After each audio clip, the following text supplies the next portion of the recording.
माहिती आहे की 29 फेब्रुवारीला मला जरा त्रास झाला आणि त्रास झाला नाही ॲक्च्युली ॲडमिट करायला लागलं आणि नंतर कळलं की मला बायपास करायला लागला.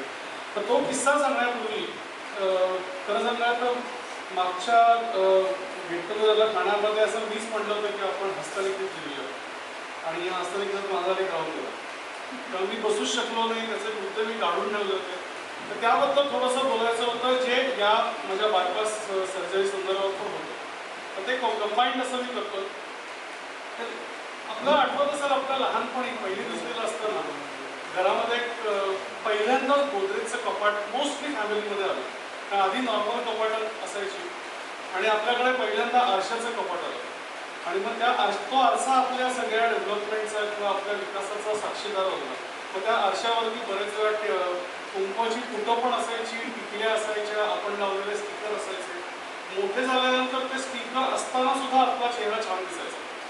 म्हणजे त्याची अडचण कधी व्हायची नाही. त्या आरशाने आपल्याला प्रत्येक वेळेस दाखवून दिलं की अरे तू कोण आहेस, कसा आहेस. ॲक्च्युली ते छोटं घर सोडून आपण आज सगळेजवळ 2 BHK, 3 BHK, 2.5 BHK, 4.5 BHK मध्ये आलो आणि प्रत्येक रूममध्ये वेगवेगळ्या आकाराचा वेगवेगळ्या डिझाईनचा एक आरसा आहे आणि तो आरसा आपण प्रत्येक वेळेस वेगवेगळ्या कारणाकरता वापरत असतो. कधी आपली ब्युटी बघण्याकरता, कधी आपले ड्रेस बघण्याकरता, तर कधी घरात एखादी बाई फक्त साड्यांच्या निर्याणकरता म्हणून अगदी खालपर्यंतचा आरसा घेऊन तो डिझाईन करून घेते. खरं सांगायचं हा आरसा आपण घरात अविभाज्य भाग म्हणून बघतो, पण तो किती क्रिटिकल असतो. एक मूर्तीवरचं उदाहरण म्हणजे नितीन हप्तीकर. ऑपरेशनच्या आधी आता मी आणि नितीन जवळजवळ 4थी अ किंवा 3री ब पासून 3री अ पासून त्या सिमेशची 18 वर्ष आणि त्यानंतर एकत्र मित्र हाकेच्या अंतरावर असतो किंवा तो हाक मारल्यानंतर येतो. मला गरज पडली की तो आरसा माझ्यासमोर उभा असतो आणि तो मला हे दाखवून देतो की निलेश तू हे चुकतोस. जोपर्यंत सिमेन्समध्ये होतो तोपर्यंत असा एक मित्र होता की जो माझ्या केबिनमध्ये क्युबिकलमध्ये येऊन मला मुस्कळत दिसतो की निलेश तू काय करतोस. तो आरसा ॲक्च्युली आपल्या जीवनात तो रोल करत असतो आणि मला प्रत्येक वेळेस तो आरसा वेगवेगळ्या प्रकारे समोर येतो. 27 फेब्रुवारीला सकाळी 26 तारखेला पुण्यातनं गेल्यानंतर 20 किलोमीटर सायकलिंग झालं होतं. मला स्वप्नात सुद्धा वाटलं नव्हतं की माझ्या कुठेतरी आत काहीतरी गडबड असेल. सायकलिंग झालं, नवीन ऑर्डर मोठी साईन झाल्यानंतर आनंदी क्षण होता म्हणून मी ऑल इंडिया मेल पाठवली. सगळं रिलॅक्स होतं. 28 तारखेला 6 तास लेक्चर झाली होती आणि 29ला फक्त 28च्या रात्री मला इथे फक्त जळजळ झाली आणि त्या जळजळीचं रिपिटेशन म्हणून 29ला संध्याकाळी व्हायला लागलं म्हणून मी बायकोला म्हटलं की मी डॉक्टरकडे जावं का, कारण ती जळजळ परत होती. मी कंडिशन टाकली की दादा 3 पेशंट असतील तर जाऊ देत, कारण मला शर्माला माझ्या मुलाला पिकअप करायला जायचं होतं. सुदैव आम्ही 2 पेशंट डॉक्टरकडे रांगेत म्हणून मी आत गेलो. डॉक्टरांना काय वाटलं करून कारण मी गेलो जळजळ होती, ॲसिडिटी आहे, फिलिंग आहे म्हणून गेलो होतो. त्यांनी माझं BP चेक केलं 230 आणि मी स्टेबल. मी आता जॉगिंग करून तिथं आलो. मी म्हटलं आत्ता जॉगिंग करून आलो आणि 5 मिनिटं बस पण परत BP चेक करू परत 230. मी म्हटलं Nilesh on safer side ECG काढून दे. आता मी विनेदाला म्हटलं की तू मुलाला आणायला जा, मी जरा चालत जाऊन ECG काढून येतो आणि लिटरली मी चालत ECG सेंटरमध्ये गेलो. फक्त जाताना एक मोठी चूक केली. बाहेर बघितलं होतं की special interest in cardiology attach to Fortis म्हणून याचा धंदा दिसतो. आत गेल्यानंतर त्यांनी ECG काढला तर तो माझा पहिला ECG होता. मला काहीच रेफरन्स नव्हता की ECG खराब येतो चांगला येतो. त्यांनी शांतपणे मला म्हटलं की मी रिस्पॉन्सिबल नाही आहे, तुम्ही आता ताबडतोब ICU मध्ये पाहिजे.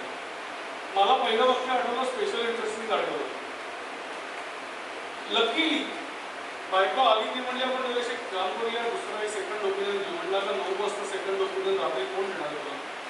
बिल्डिंगमध्ये डॉक्टर संजय राहतात आणि आमचे संबंध खूप जवळचे असल्यामुळे त्यांच्याशी डायरेक्टली अप्रोच करता आलं. आय होप तुम्हाला संजय माहीत असतील. ते was a dean of KEM hospital आहे and very famous surgeon. Luckily त्या दिवशी ते घरी होते. That was my second luck factor. ते खाली आले म्हणजे निलेश ECG खराब वाटतं पण कॅन बी स्टील आपण अजून एक ECG काढू म्हणून ते स्वतः मला यांच्या गाडीतून घेऊन गेले आणि ECG काढला. तो मात्र मला कळला की ही मोठी गडबड आहे. म्हणजे इथं दिसतंय मला क्लिअरली फ्लक्च्युएशन्स आणि मग संजय एवढंच म्हणलं, निलेश अटॅक येतोय. 15 मिनिटाला मी फोर्टिसमध्ये होतो. बरं मी तास नाही कंट्रोल येतं, मला काही होत नाही, पुढे घाम येतोय, छातीत दुखतंय, इकडे दुखतंय, डावं बोट दुखतंय, काही नाही, सगळं व्यवस्थित आहे.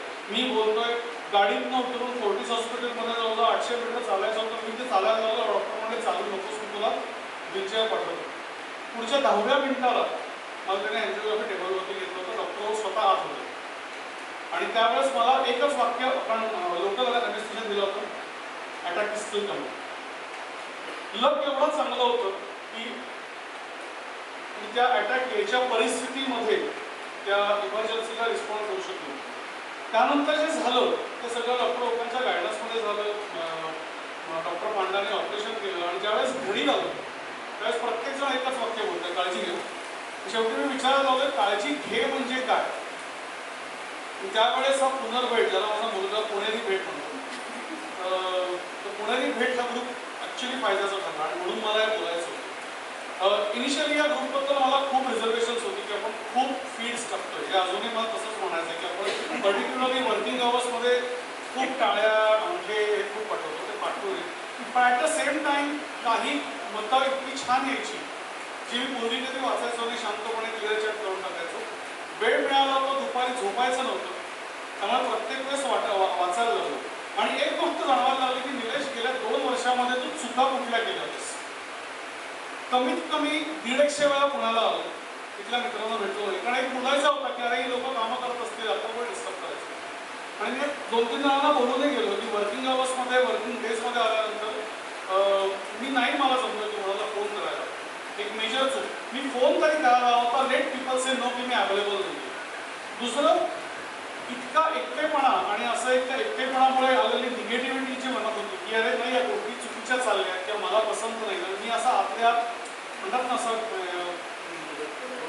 कोणमारा होत होता. आणि दुर्दैवाने ज्या कंपनीमध्ये काम करत होते तिथं ते कल्चर आहे की युअर अलोन. सुरुवातीला मी त्याला असं एक सोनेरी हे दिलं होतं की नाही, म्हणजे go on top there is a vacuum. पण ते ॲक्च्युली खोटं आहे.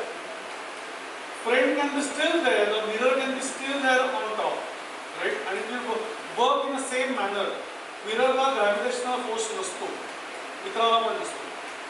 सो एकच रिक्वेस्ट आहे की आजचं हे गेट टुगेदर तर सक्सेसफुल होईल असा एक मित्र किंवा अशी एक मैत्रीण म्हणून स्वतःला प्रोजेक्ट करा. आपल्यासाठी नकोय की मी कुणाचा असा एक मित्र होऊ शकतो का की जो माझ्यावरती पूर्णपणे अवलंबून राहू शकेल, ज्याला मी जाऊन खरंच मुस्कानीत मारू शकेन की अरे निल्या तू चुकतोयस, हे करू नकोस. आणि आपल्याकडनं चुका होतात. वर्ष 40 नंतर म्हणजे काय, ती काळजी घेते ही आहे की माझ्याकडे फक्त एक असा माणूस हवा आहे त्याच्याकडे मी पूर्णपणे म्हणतात ना, लाईफ पार्टनर असतो, नवरा बायको असतात. जे काम माझ्या बायकोने या गेल्या 2 महिन्यामध्ये केलं ते तिच्यामुळे मी हा पुनर्जन्म घेऊ शकतो. कारण तिने तो एक बॅलन्स ठेवला होता. डॉक्टर ओकांना बोलवायचं आणि कुठल्याही परिस्थितीत असं म्हणतात ना, तो जाऊन द्यायचा नाही. पण तरीसुद्धा त्याच्या आधीच्या चुका मी करत होतो त्या होऊ नयेत म्हणून आपण एक कोणाचा आरसा बनवू शकतो का, ते फार महत्त्वाचं आहे. एवढंच बोलायचं.